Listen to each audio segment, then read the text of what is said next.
Crews at Pearson have begun removing the wreckage from this week's plane crash, and investigators are now one step closer to learning what happened. So much snow, but where will it go? The city of Toronto faces criticism over how long it's taking to tackle the big dig out. And a rough commute for TTC riders this morning thanks to blowing snow, powerful winds, and ice. We'll tell you more.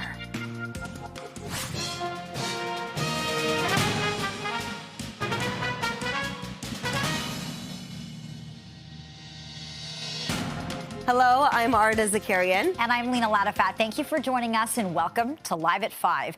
New work is being done at the airport tonight as cranes are brought to the site of the Delta Airlines crash at Pearson. 2 of Pearson's 5 runways have been closed since Flight 4819 crashed on Monday afternoon with 80 people on board. And CP24 Steve Ryan has the very latest on the work to determine what went wrong while that flight was landing. Steve. Yeah, Lena and Arda, Albert and I are on the Derry Road facing southeast towards the wreckage. We were here about an hour after the plane crashed on Monday, and now today we are back to see the Transportation Safety Board investigators remove the plane. They are dismantling that plane piece by piece, and it will be transported to a more secured, controlled environment where they'll continue with their investigation. So this has begun with regards to removing the plane from the runways, and it's not going to be done tonight, that's for sure. As we've been saying throughout the afternoon since it started, this is a very time-consuming, methodical investigation, and it really is remarkable that they're able to take all of that wreckage, remove it, and then come up with some sort of conclusion as to what transpired that may have led to this crash. So we did hear from Deborah Flint yesterday. She is the CEO of the airport. She had said that they were just recovering from a backlog of delays and cancellations as a result of the 50-plus centimeters of snow that had fallen. And then Monday's plane crash just delayed those cancellations and delays of those flights even longer. She did say that the plane was going to be on the runway for 48 hours. That ends today, and that was because the investigators, like any major crash, even in a vehicle collision, the investigators want to look at the scene at its truest point. So where this plane came to rest, the investigators will look at that the debris. They'll take photographs, catalog that information, take measurements, and then the second part is dismantling that plane and then bringing it to a controlled environment for the investigation to continue. Now, we did hear from the Minister of Transportation earlier on, Anita Anand, and here's what she said. Let's have a listen. The status right now is that the black box has been recovered and that the aircraft will be moved to a hangar so that the further investigation can continue. Everybody. So the airport are advising people who have flights coming up to contact their airlines to see if, in fact, there are delays or cancellations, or check the Pearson's website as well. Send it back to you guys. All right, Steve, thanks so much for this. That was Steve Ryan live at the airport. Well, there are still flight delays and cancellations at Pearson as the plane crash investigation continues. 2 of the 5 runways have been closed since the jet with 80 people on board flipped upside down upon landing on Monday afternoon. Travelers are being reminded to check their flight status before leaving home, as scheduled departure times are in flux. And passenger rights advocate Gabor Lukat joined us earlier today to talk about what stranded passengers can do here. When your flight is canceled, and let's assume for the sake of argument that this is genuinely weather or genuinely due to a crash, so it's outside the carrier's control, the airline has to rebook you on its own or its partner airlines to depart within 48 hours of the original departure time. And if they are unable to do so, then they have to rebook you on the next available flight on any airline, including competitors. That is something that often doesn't happen. We spoke to some inconvenienced travelers at Pearson Airport today.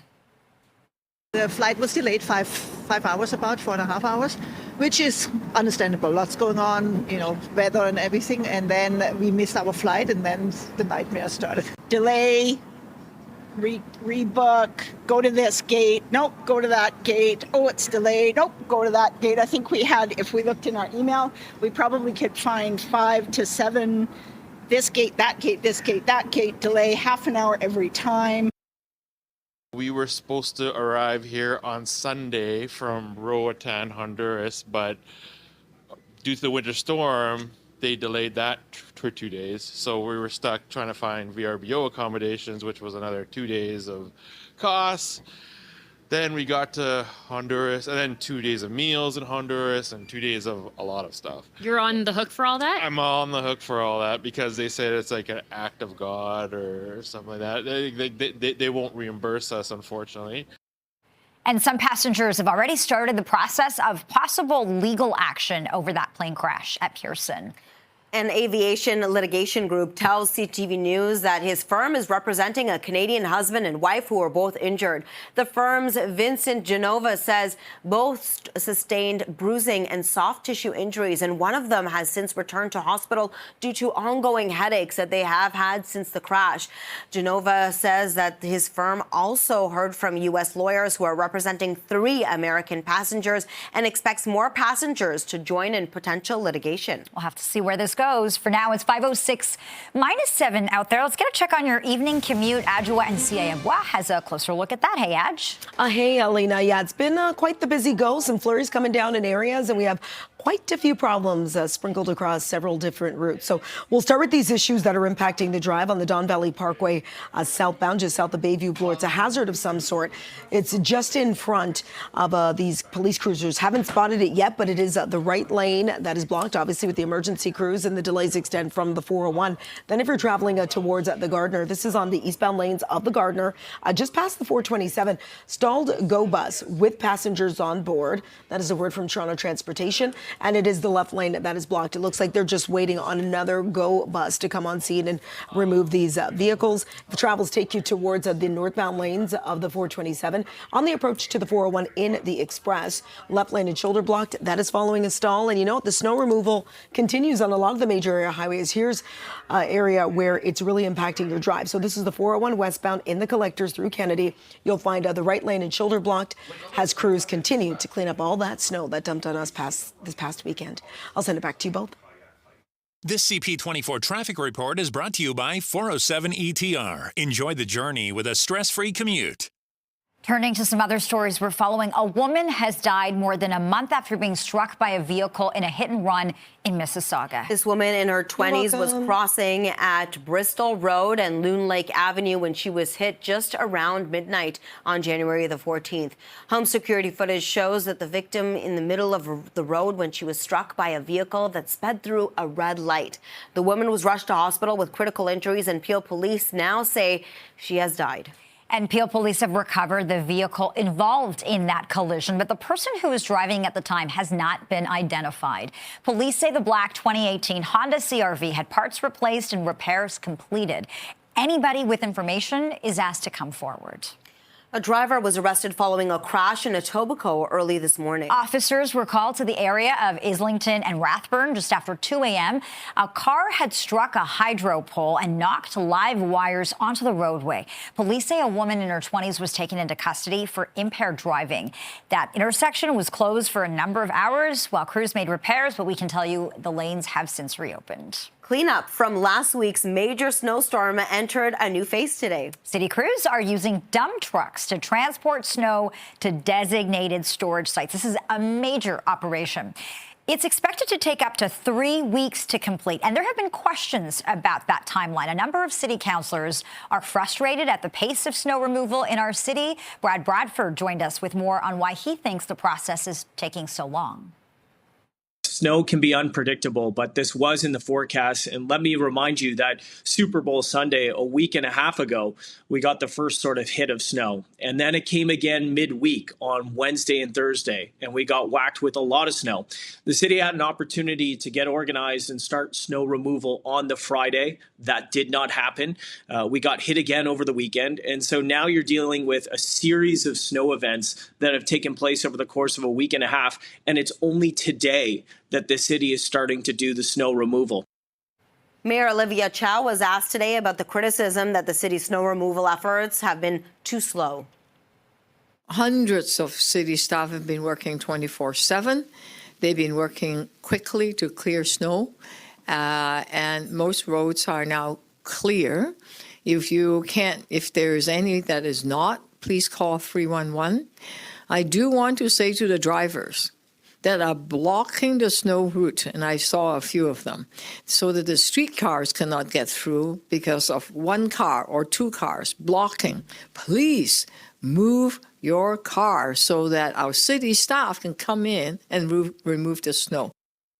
Okay, and for more on this story, let's bring in CP24's Lindsay Vizcaya. She's been tracking updates from city officials today. I know it's a lot of snow on the ground, Lindsay, but 3 weeks? That seems like a really long time.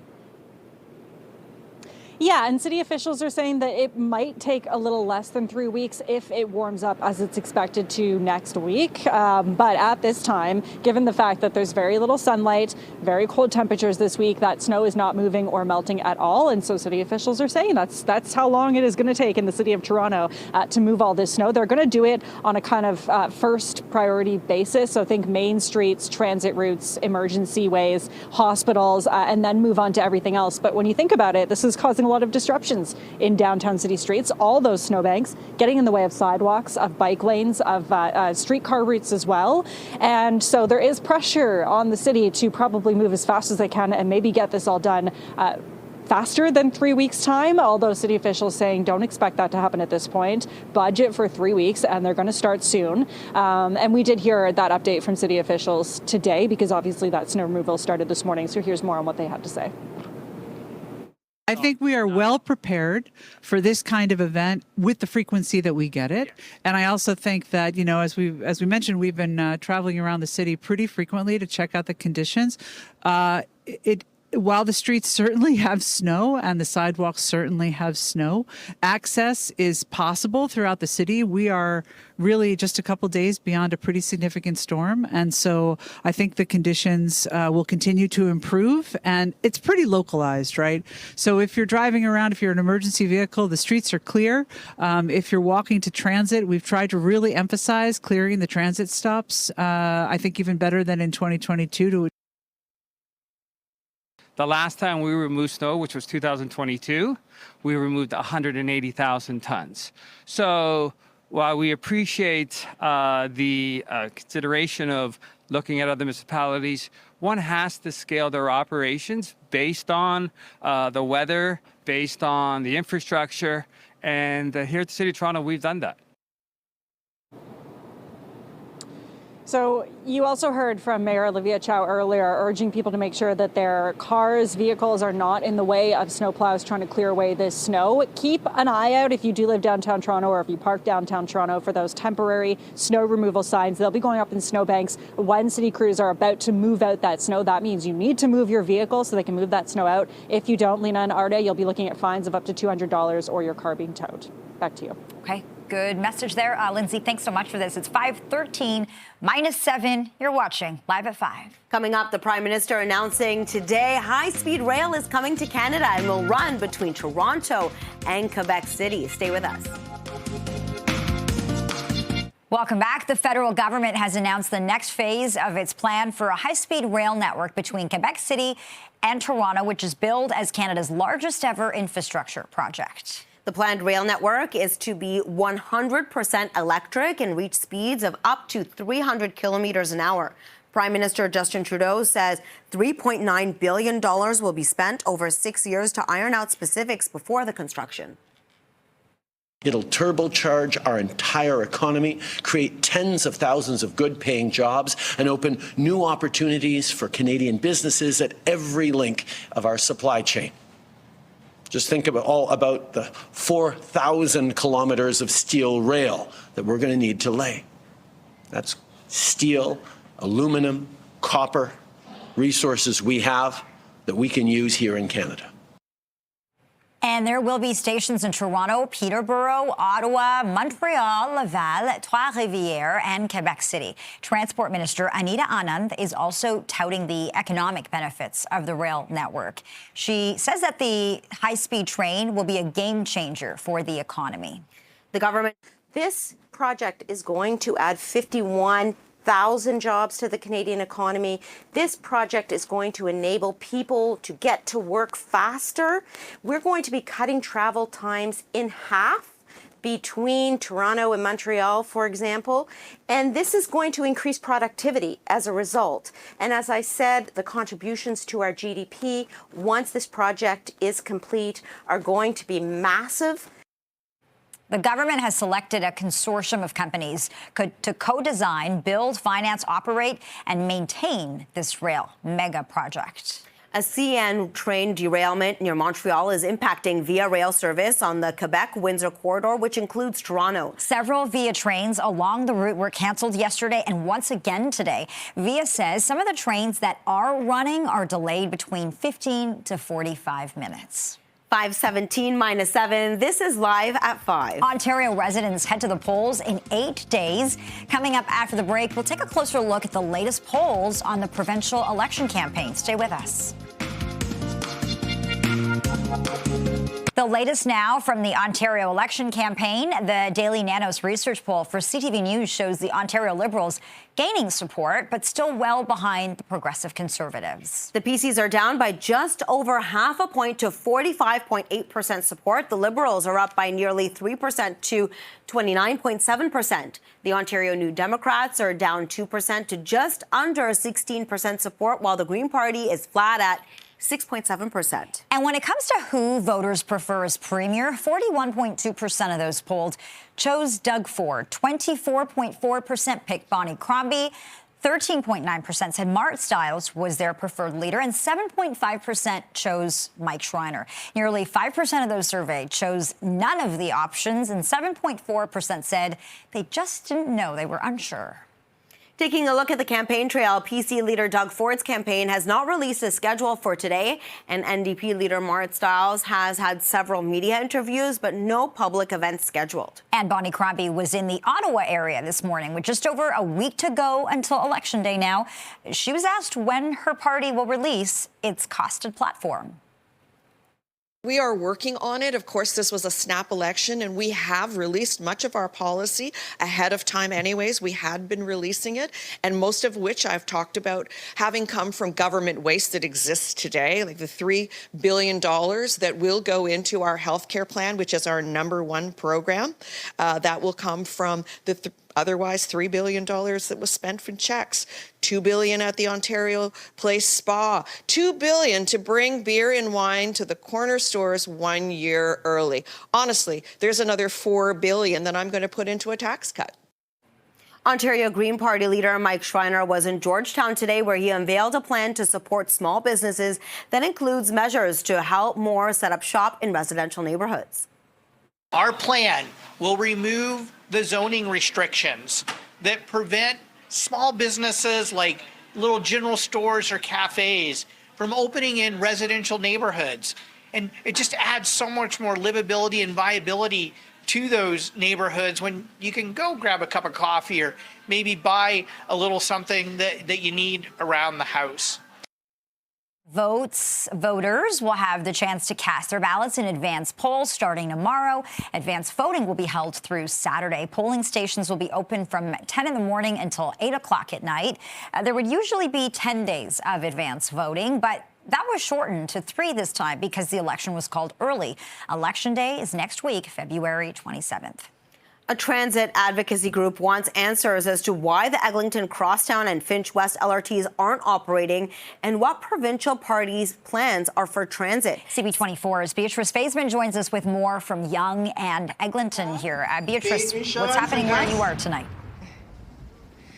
Well, Lena, this sign pretty much says it all. 13 plus years for the Eglinton Crosstown LRT construction. The American moon landing happened in 7 years. And so incredibly frustrating for a lot of people who rely on transit across the city that here we are in 2025 and the Crosstown, we still don't have a date. So let's talk to Sheila Paizialan, the director of TTC Riders. Sheila, tell me about what's going on here today. Why was this rally something that you guys felt you needed to organize? Well, we're speaking up for the thousands of people who want to know when will the crosstown open, and also when will the Finch West LRT open. It's been over 13 years since construction on the crosstown started, and we don't have answers about why it's been so delayed. That's a big problem, and Metrolinx is not transparent, and we're asking all the provincial parties to commit to letting the TTC run transit in Toronto. Metrolinx is not working. It's costing us more, not accountable. We're also asking all candidates to sign a giant check here today at our rally to commit to operations funding for the TTC to run better service and also to run the LRTs when they finally open. Touching on the LRT for another second here, I mean, we've heard from Jamal Myers, the head of the TTC for the city, saying they're planning for June 1st, planning tentatively. Metrolinx has said we're going to get a 3-month notice. We still don't have that 3 months notice. How frustrating is it for, commuters who could get from point A to point B a lot faster if it was open? Yeah, it's really frustrating. And, we've heard dates, 2025, we want to see it. We're hopeful, but we'll believe it when we see it because promises of opening dates have come and gone in the past. And that's why we think that the TTC should be running transit in Toronto. There's been a lot of ribbon cutting, a lot of announcements of new transit, but what about taking care of the transit we already have? People coming here to the rally today have been going through slow zone after slow zone on the subway. The province chips in less than 13% of the 10-year capital plan on the TTC. So we need investment in the transit we have, and we need answers about why the LRTs aren't open. Sheila, thanks for your time. So you can hear them chanting various things here. Lena, it's all about asking for the future provincial government, whether it's the PCs, the Liberals, the NDP, the Greens, whoever is in charge of this province, they want more investments here in this transit. There are several candidates here as well at this rally. I've seen Liberals, I've seen members of the New Democrats, I've seen Greens, no PCs that I've seen here at Yonge and Eglinton this evening. Back to you. Okay, TTC riders and advocates demanding change. Beatrice, thank you. It is 5:25 minus 7. You're watching Live at 5. Coming up, the deadline to contribute is less than 2 weeks ago, but new numbers show fewer Canadians are planning to do it. You have less than 2 weeks to get your RRSP contributions for the 2024 tax year. New numbers from Edward Jones Canada finds just 39% of Canadians plan to contribute to their RRSP this year, a sharp 10-point drop from 2024 figures. Younger Canadians are seeing a big decline from 60% last year to just 41% this year. Nearly 4 in 10 cite insufficient income, high cost of living, and debt repayment as reasons for not meeting their contribution goals. It depends why they're not prioritizing RSP contributions. So you alluded to higher costs of living or economic uncertainty. And that's what Canadians tell us why they're not making those contributions this year. So insufficient income, high costs of living, and debt repayment. So in terms of a strategy, it depends. What are they prioritizing? And is that actually a priority? Do they have a well thought out plan that's telling them to prioritize that? Or is there no strategy at all and they're just focusing on the wrong things? March the 3rd, 2025 is the deadline to contribute to an RRSP for the 2024 tax year. December 31st of the year that you turn 71 is the last day you can contribute to your own RRSP. You're watching Live at 5 on Toronto's breaking news, CP24. Still to come. A live look at Pearson Airport tonight. Cranes have been brought in to the site of the Delta Airlines crash at Pearson.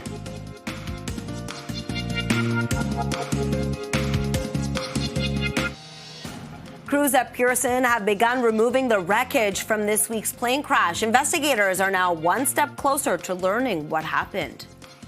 So much snow, but where will it go? The city of Toronto faces criticism over how long it's taking to tackle the big dig out. And a transit advocacy group wants answers as to why the Eglinton Crosstown and Finch West LRT are not operating and what provincial parties are planning to do for transit. You're watching Live at 5. Hello.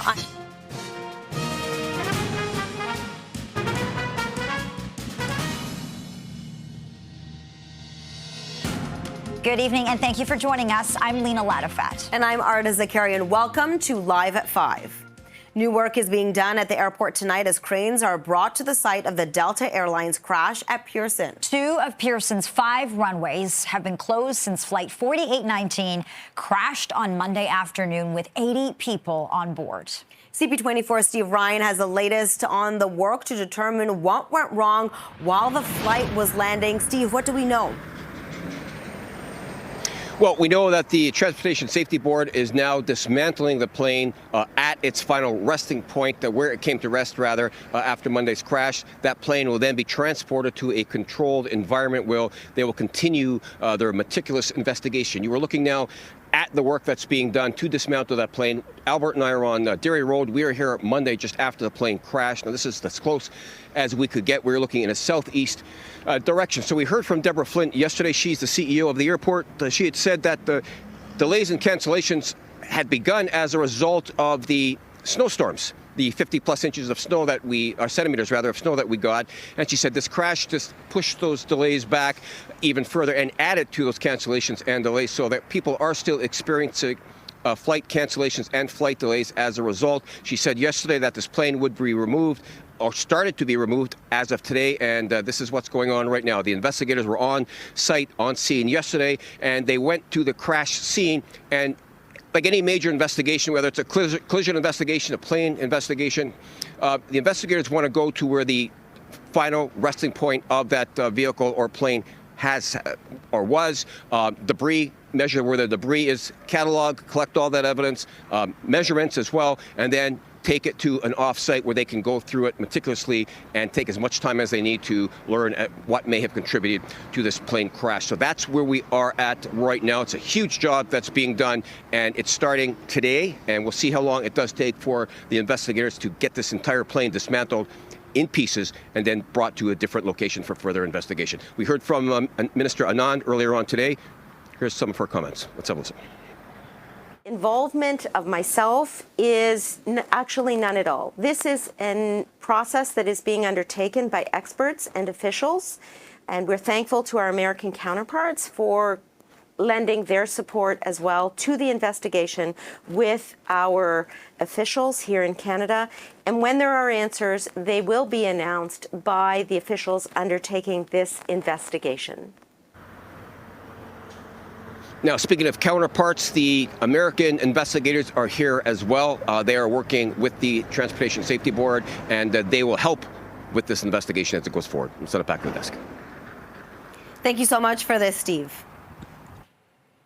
There are still flight delays and cancellations at Pearson as the plane crash investigation continues. 2 of the 5 runways have been closed since the jet with 80 people on board flipped upside down upon landing on Monday afternoon. Travelers are being reminded to check their flight status before leaving home, as scheduled departure times are in flux. And passenger rights advocate Gabor Lukic joined us earlier today to talk more about what to do if you are a passenger who is stranded right now.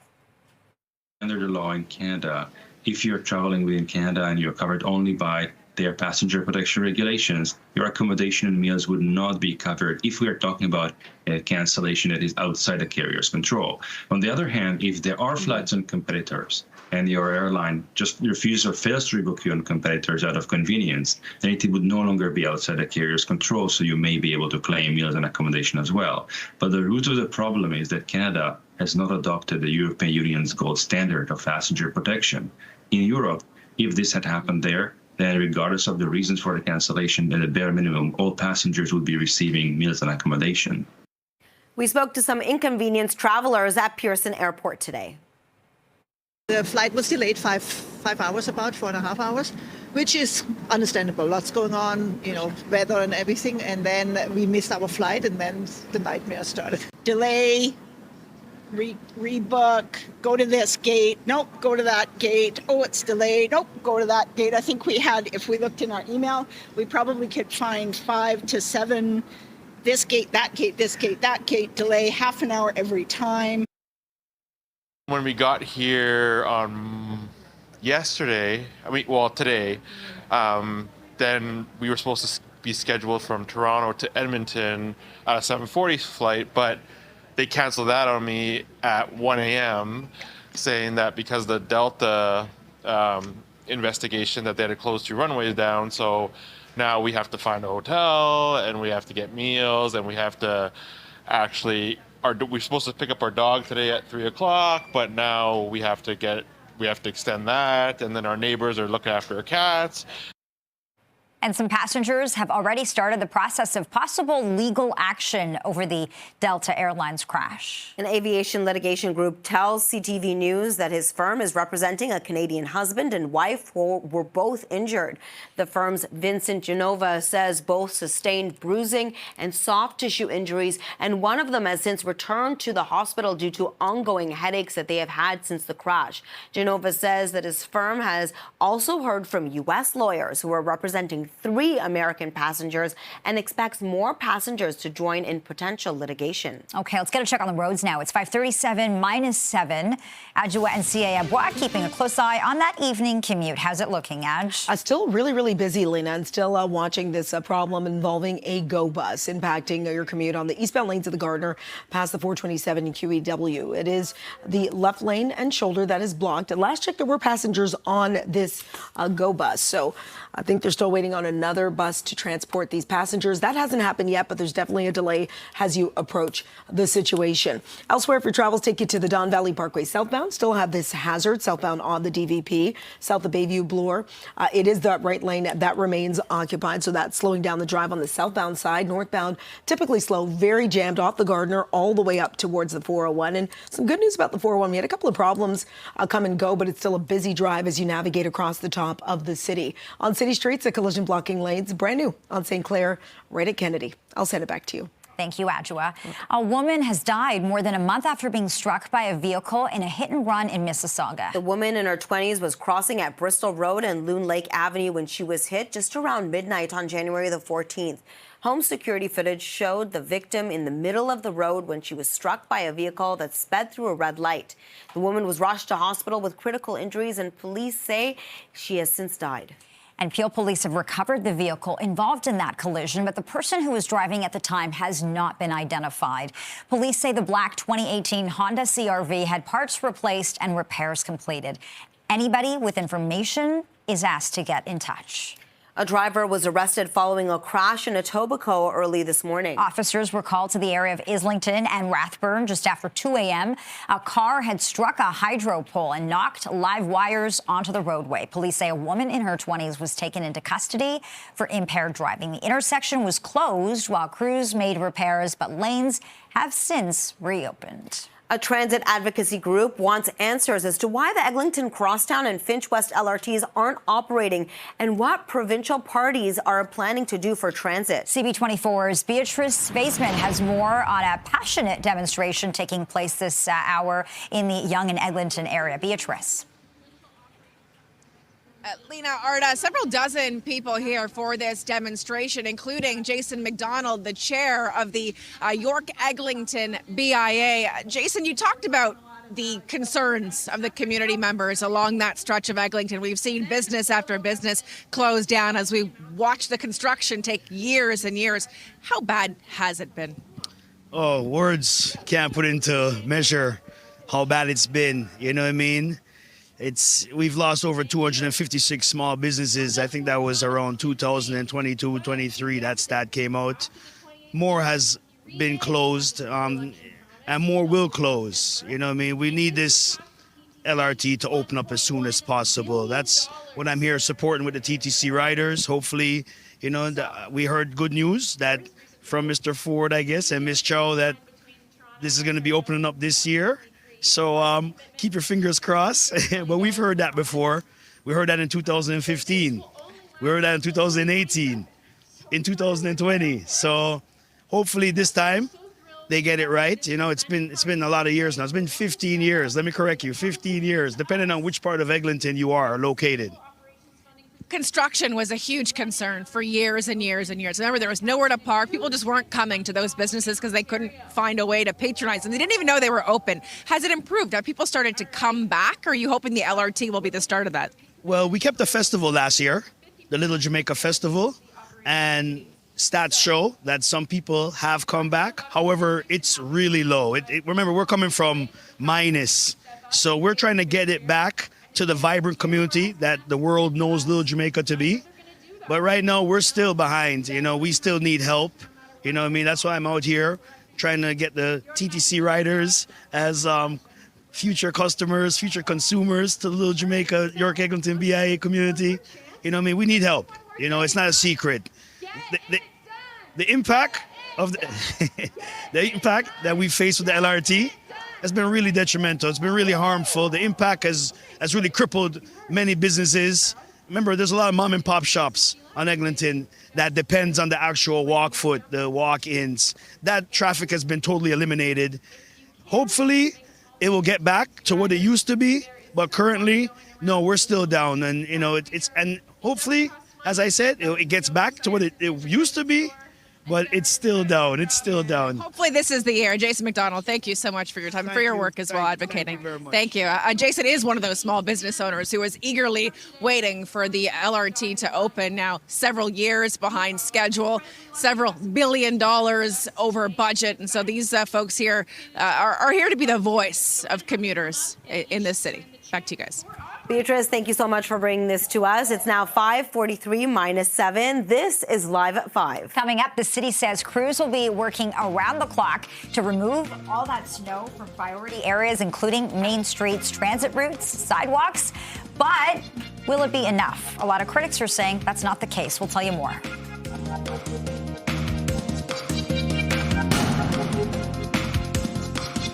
Well, cleanup from last week's major snowstorm entered a new phase today. Let's go live to CP24's Lindsay Biscaya for more on the update from city officials today. Lindsay, what are they saying?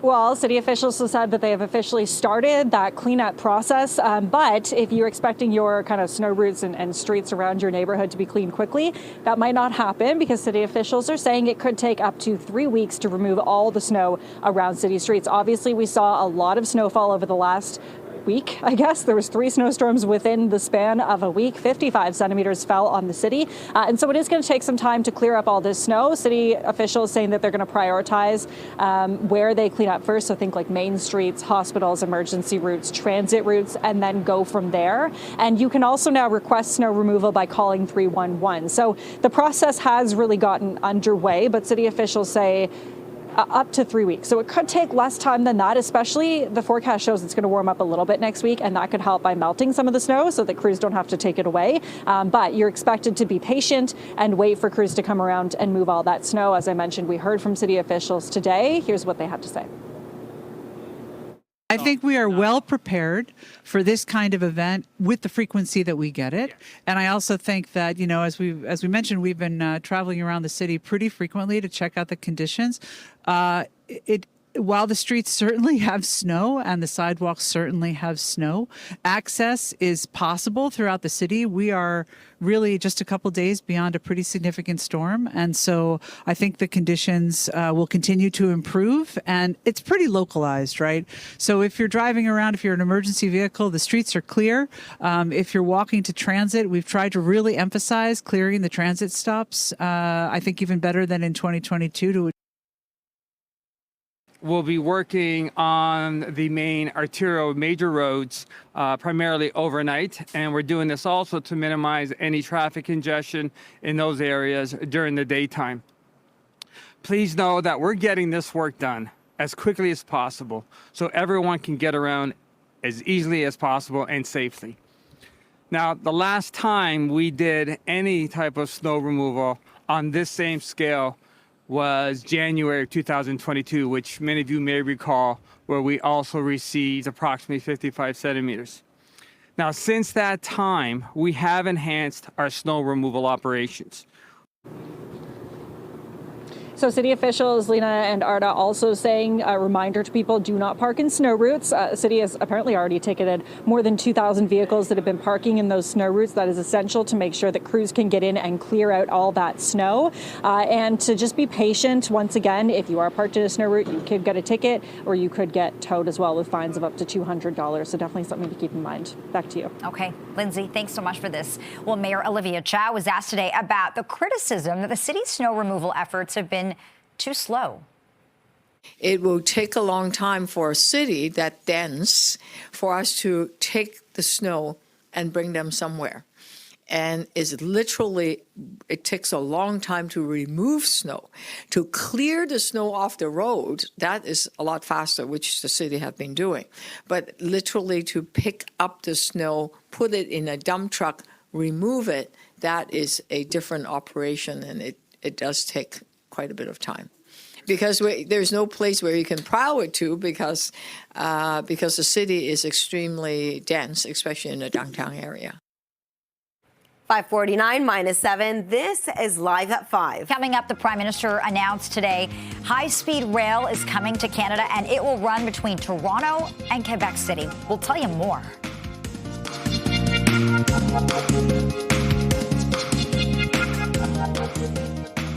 Welcome back. The federal government has announced the next phase of its plan for a high-speed rail network between Quebec City and Toronto, which is billed as Canada's largest ever infrastructure project. The planned rail network is to be 100% electric and reach speeds of up to 300 kilometers an hour. The Prime Minister says $3.9 billion will be spent over 6 years to iron out specifics before the construction. A reliable, efficient, high-speed rail network will be a game changer for Canadians, slashing travel times by half, getting you from Toronto to Montreal in 3 hours. It'll stimulate our economy, strengthen the bonds between cities and our two most populous provinces, and reduce costs for businesses while improving their productivity and competitiveness. There will be stations in Toronto, Peterborough, Ottawa, Montreal, Laval, Trois-Rivières, and Quebec City. We spoke with Transport Minister Anita Anand about this next phase of the project.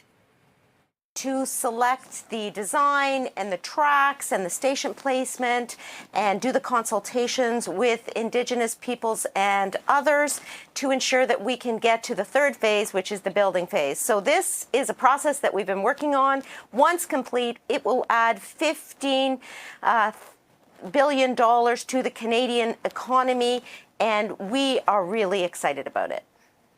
The government has selected a consortium of companies to co-design, build, finance, operate, and maintain that rail mega project.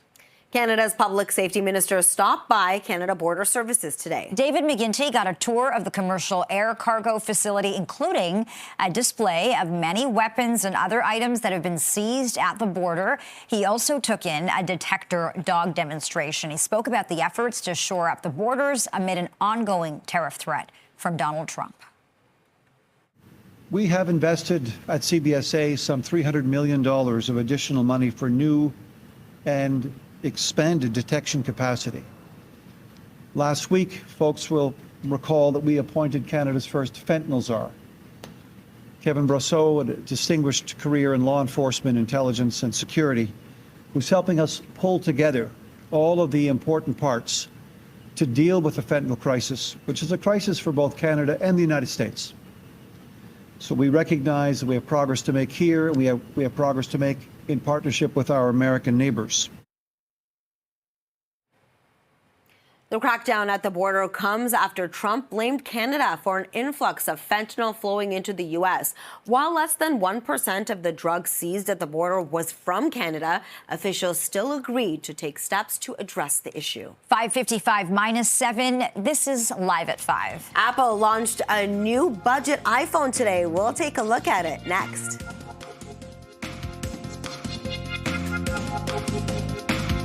Welcome back. Taylor Swift has been named Global Recording Artist of the Year for 2024. Oh, Toronto, we are so back!